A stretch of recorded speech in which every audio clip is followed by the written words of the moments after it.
कहीं आगे जाके बाकी इस इंडस्ट्री को कर रहा होता। तो ये इंडस्ट्री इतनी अच्छी है, इतनी खूबियां हैं। इसके बोल रहा है कि आप यूटेक करिए, आपको जज करना है, आपको चीजों को डिफरेंशिएट करना है अदर प्लेटफॉर्म पर जिस पे आपने काम किया है, कि एक्चुअल में जो यूटेक बताता है वो सही है या ये केवल जो दिखाते हैं। काफी लोग बोलते हैं कि सर अभी परसों परले दिन की बात थी, मैं आया उससे एक दिन पहले, एक अच्छी कंपनी है, काफी हाईलाइट रहती है, उसका डायमंड था। अब बेचारे ने मेरे को व्यथा बताई, तो मैं बोला कि सर अभी तो मैं मिल नहीं सकता, कि सर ऑफिस में आपसे मिलना है। तो मैं बोला अभी तो मैं बाहर हूँ, तो आप जो अपने डायरेक्टर हैं दूसरे, उनसे आप मिल लीजिए। अब संयोग से वो भी नहीं थे, तो उन्होंने जाके व्यथा बताई कि सर ऐसे ऐसे में डायमंड बना फला कंपनी के अंदर। मेरे को जिस मंथ में मैं डायमंड बना, मेरे को 2,20,000 के नियर अबाउट पे आउट बना। सेकेंड मंथ मेरा पे आउट 7,000 रुपए। कितना? 60 नहीं, 7,000 ओनली, 7,000 रुपए। यानी कि नेक्स्ट मंथ में, यानी कि बैक मंथ में उसने 2,20,000 रुपए अर्न किए, पे आउट उठाया। और सेकंड मंथ कितना था? 7,000। मैं किसी माई के लाल में कोई दम नहीं, कोई चैलेंज में ठोक के कर सकता हूं कि आप डे फर्स्ट से हिस्ट्री उठा के देख लीजिए। जिस दिन से यूटेक का एस्टेब्लिशमेंट हुआ है, यहाँ पर आपके सामने रैंक होल्डर बैठे हुए हैं। अगर इतना गिरावट किसी भी रैंक पर हो, तो मैं ये कहता हूं कि आपको यूटेक नहीं करना चाहिए। मैं ये कहता हूं कि अगर आप वाकई में कंपेयर करना चाहते हैं तो आप स्टेटमेंट देखिए। इस इंडस्ट्री में होता क्या रहा है, 5,000 का चेक। अब तो खैर डिजिटल हो गया सारा कुछ, काफी चीजें नहीं है, मतलब छुपा भी नहीं सकते, लेकिन तब भी डाउट तो रहता है, क्योंकि परसेप्शन ऐसा ही है। 5,000 का चेक और वो दिखाया कितना जाता है? 50,000। अगर वो यानी कि 10, 20, 30, 50,000 रुपए भी कमाता है, कोई का पे आउट बनता है, तो उसको करीब करीब 5 लाख रुपए के आसपास दिखाया जाता है। तो इसलिए इस इंडस्ट्री का नेगेटिव परसेप्शन क्रिएट हुआ। वरना इस इंडिया के अंदर जिस तरीके से पॉपुलेशन है, जिस तरीके से यानी बेरोजगारी है, मैं कहता हूं कि जो बेरोजगारी का आलम है या जो बेरोजगारी की बीमारी है, इसको खत्म करने में सबसे ज्यादा कोई भी मंत्री हो, कोई भी राज्य सरकार हो, कोई भी सेंट्रल गवर्नमेंट हो, मैं कहता हूं उसका भी पावर नहीं जो इस इंडस्ट्री का पावर है, अगर ये गलत दिशा में नहीं गया हो। तो हमें ये सारी बात समझ के चलना है। अब रहा, हम यूटेक के साथ आए, हम एसोसिएट हुए, हमने यूटेक स्टार्ट कर दिया। अब जैसे अभी देखो होता क्या है कि जब कोई यूनिट करता है तो वो नजर में रहता है। अभी देवेश शुक्ला सर हालांकि कई चीज आपको वो मतलब लैब टेस्टिंग वाली जैसे जिस तरीके से बात कर रहे थे कि अगर मेरा ब्लड निकाला जाए तो उसमें यूटेक दिखेगा या निकलेगा। एक्चुअल में अगर हम बड़े सपने देखे हैं या बड़ी हमें शोहरत पानी है, तो मैं कहता हूं कि उसी तरीके से खपाना होगा।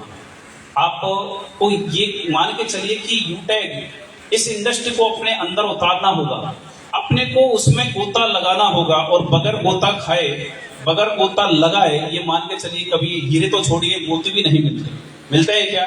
No sir. तो कोई भी आपको सक्सेस चाहिए, उसका रोड मैप इस तरीके से बनाइए, उसका टाइम आपके मतलब पास में नोटेड होना चाहिए।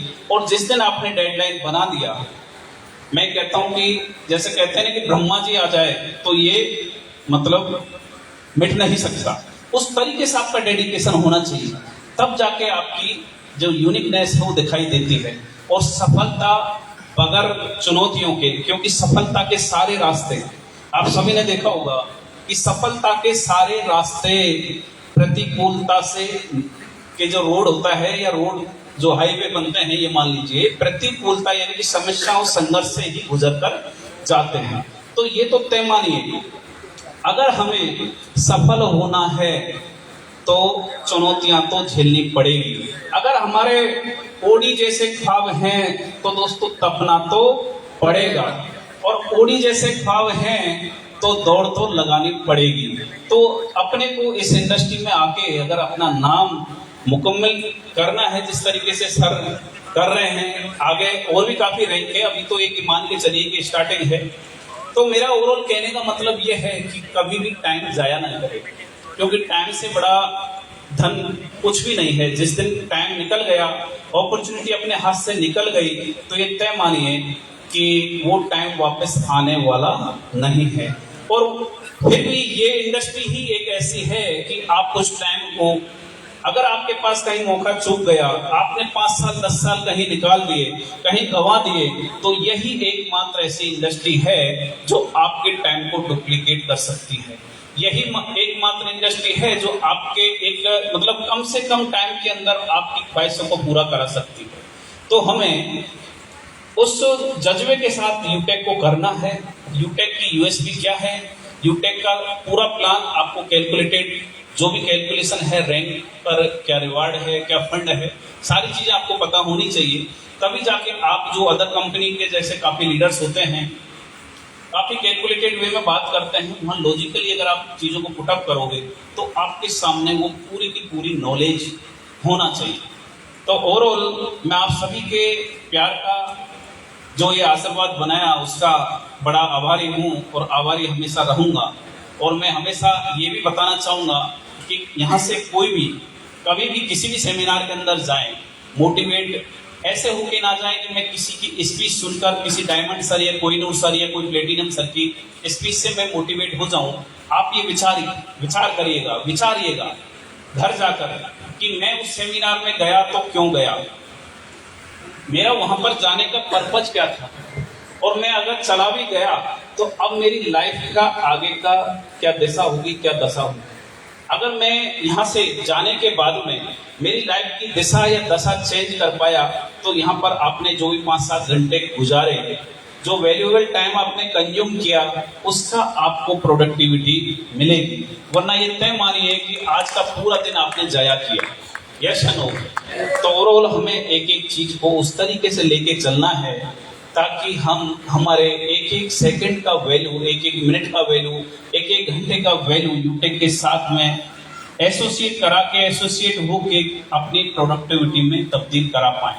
दोस्तों, अभी जिस तरीके से अपनी बायोग्राफी बता रहे थे, अपना सफर, तो बड़ा एक इमोशनल के साथ में, इमोशन से जो प्रेशर होता है जब कुछ ऐसी चीजें सुनते हैं कि जो एक अप्रोच से काफी बियॉन्ड जाके होती है, उन चीजों को कोई अप्रोच करे तो बड़ा एक दिल को सुकून भी मिलता है कि हम आप सभी के साथ में इस लायक हुए कि ईश्वर ने कोई नेमत बख्शी कि आप और हमारे साथ से कोई एक, अगर एक इंसान भी, जैसे ये नेटवर्क मार्केटिंग का लोग टीम बनाने का बिजनेस कहते हैं, लेकिन मैं ये कहता हूं कि ये टीम बनाने का बिजनेस नहीं है।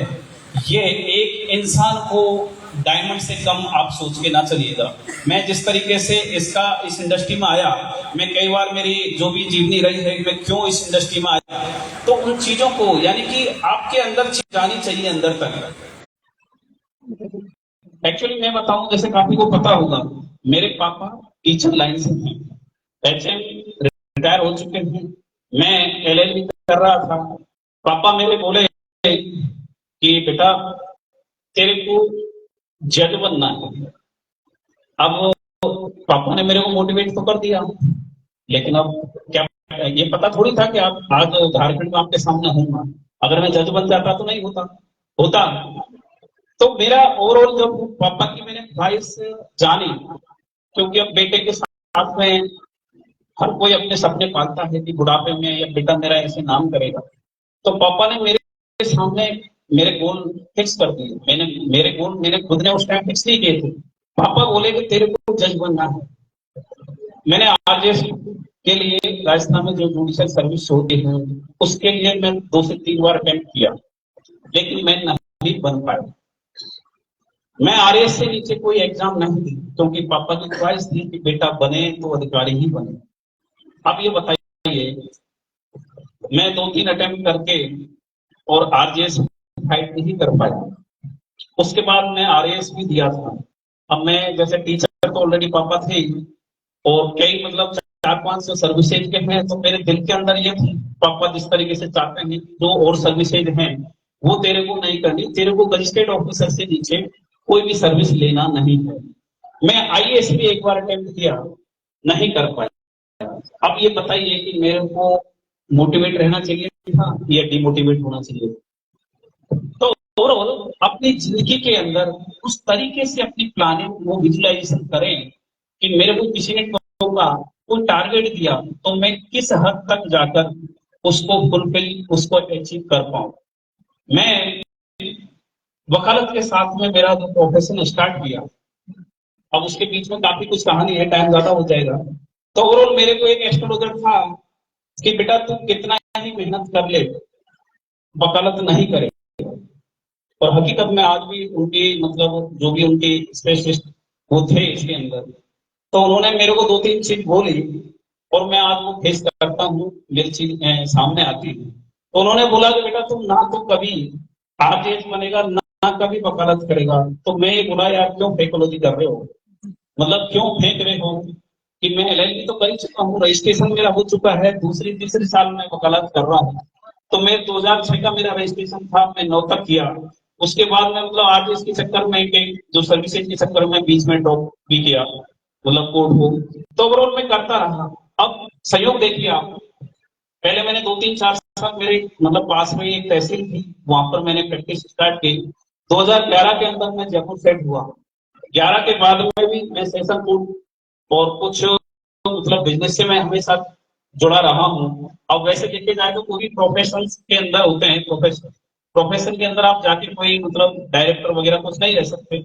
आप काफी कुछ जानते होंगे कि पहले मैं इस कंपनी के अंदर मैडम के नाम से यानी कि सीएमडी तो ऑलरेडी था, पर बगैर सैलरी के रिम्यूनरेशन के बगैर मतलब कोई पद ले सकते हैं, आप सैलरी नहीं ले सकते।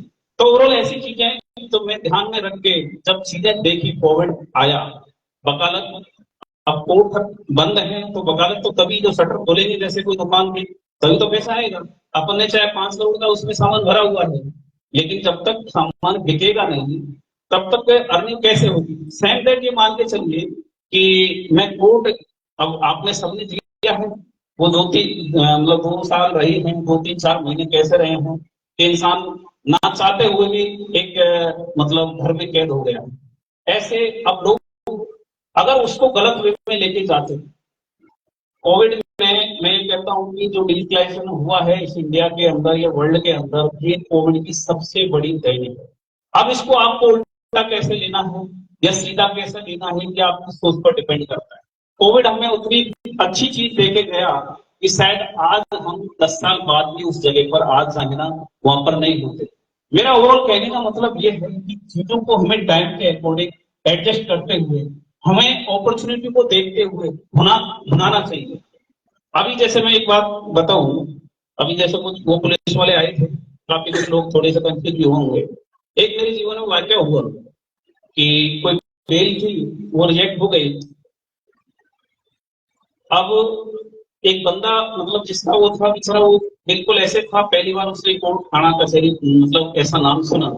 अब उसको ले आए, लेके कोर्ट में पेश किया, वहां पर उसको कि अब भाई तेरे को जैसे होना है, जैसे हो गया जेल जाना है।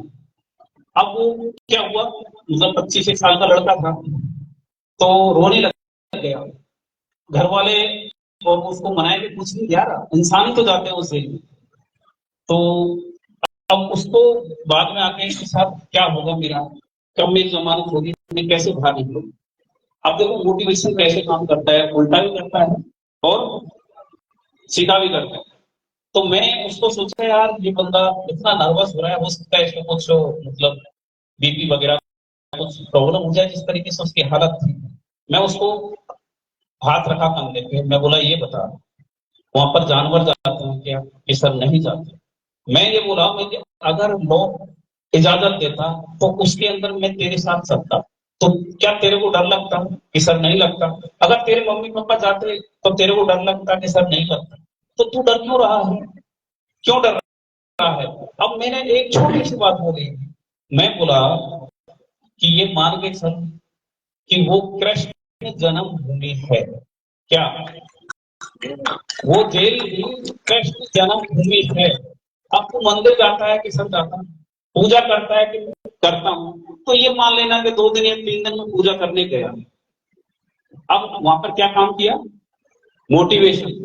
तो मोटिवेशन को आप अगर उसी को कोई क्राइम के मतलब क्षेत्र में जाके आप थोड़ा सा प्रोवोक करते तो वो आगे उस हद में बढ़ता है। तो ओवरऑल मेरा कहने का मतलब ये है कि चीजें किस तरीके से अपने जीवन में उतारनी है, ये हमारी सोच पर डिपेंड करता है। और ओवरऑल ये इंडस्ट्री जिस तरीके से चल रही है, या इस इंडस्ट्री का मैं कह सकता हूं कि जो एक लोअर क्लास मिडिल क्लास के हैं, मैं कह सकता हूं कि उनके लिए एक ये पारस का पत्थर है। यस या नो? क्योंकि गरीबी से निकलने का, गरीबी को यानी कि जो जंजीर होती है उनको तोड़ने का एकमात्र जरिया है, वो है डायरेक्ट सेलिंग, नेटवर्क मार्केटिंग। और वो उसके अंदर भी मैं कह सकता हूँ शान से, मान से, बड़े अभिमान से कि इस इंडस्ट्री के अंदर में यूटेक उस सारी परसेप्शन जो नेगेटिव वे में जनरेट हुई, क्रिएट हुई, उसको यूटेक तोड़े। गरीबी से निकला हुआ इंसान अगर, जैसे कि अभी सर बता रहे थे, मेरे को बार बार रिपीट नहीं करना चाहिए, गरीबी क्या होती है। मैं ये कहता हूं कि अगर अमीरियत या अमीरी को आपने विजुलाइज कर लिया और आपने मजबूरी बना लिया कि या तो मैं सलग जिल्लत भरी जिंदगी भर जीता रहूं, और या मैं ये अमीर बनने का या अमीरियत को लेने का मैं अपनी मजबूरी बना लूं। तो ओवरऑल अगर किसी गरीब ने ठान लिया, आपने काफी एग्जांपल देखे होंगे, मैं एक और चीज बताता हूँ, काफी यहाँ पे यूथ भी है। आप किसी इंटरव्यू में गए, इंटरव्यू देने के लिए, आप वहां पर सेलेक्ट नहीं हुए, आपके सामने काफी आपके समाज के अंदर, आपके क्षेत्र के अंदर आसपास काफी ऐसे एग्जाम्पल होंगे कि एक इंटरव्यू देने गया, वहां पर रिजेक्ट हो गया। दूसरा गया, मान लो कोई 15,000 की सैलरी के लिए गया, वो रिजेक्ट हो गया। अब ऊपर वाला कहाँ पहुंचाने वाला है, वो वो तय करता है कि तू कर्म कर, पहुंचाना मेरे हाथ में है, या हमारी किस कर्म के अकॉर्डिंग क्या हमें लेना है, वो ऊपर वाला तय करता है।